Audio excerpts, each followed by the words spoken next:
Just as the woman was about to undress, she noticed the sound-activated light on the wall flashing repeatedly. She took out her phone, thinking there was a technical issue and tried to call for maintenance. But the flickering wasn't caused by a malfunction, it was triggered by the man standing silently behind her. The woman was deaf and mute, but she soon realized something was wrong when the sound-activated toy on the table also began to move. She turned around only to see the man swinging an axe straight at her. Luckily, the axe got lodged in a cabinet. She immediately ran into the next room and pushed a table against the door to block him. She tried to call the police, but being unable to speak, she had no way to explain what was happening. She ran to the window, hoping to escape, but when she opened it, she saw that the drop was far too high. The sound sensor had stopped flashing. Trembling, she stretched out her hand and slowly moved toward the door to see if the man had gone. In the next instant, the axe smashed through the door, carving a hole through the wood. Seeing that he was about to break in, she could no longer hesitate. She jumped, but it was too late. The man grabbed her by the hair, leaving her hanging halfway out the window. Luckily, from that position he couldn't hold her firmly. She struggled with all her strength and finally broke free,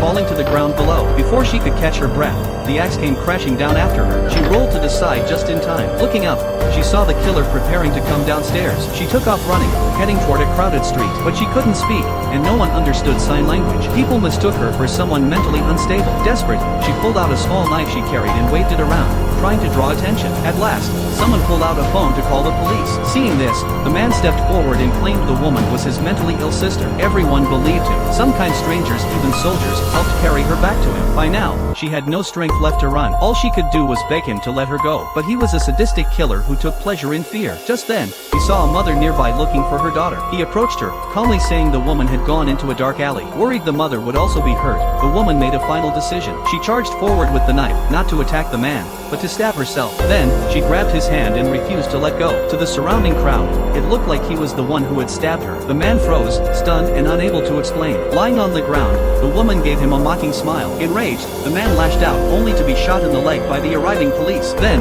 the woman slowly raised her right hand and made a friendly gesture. That final act pushed him over the edge. Seconds later, he was riddled with bullets.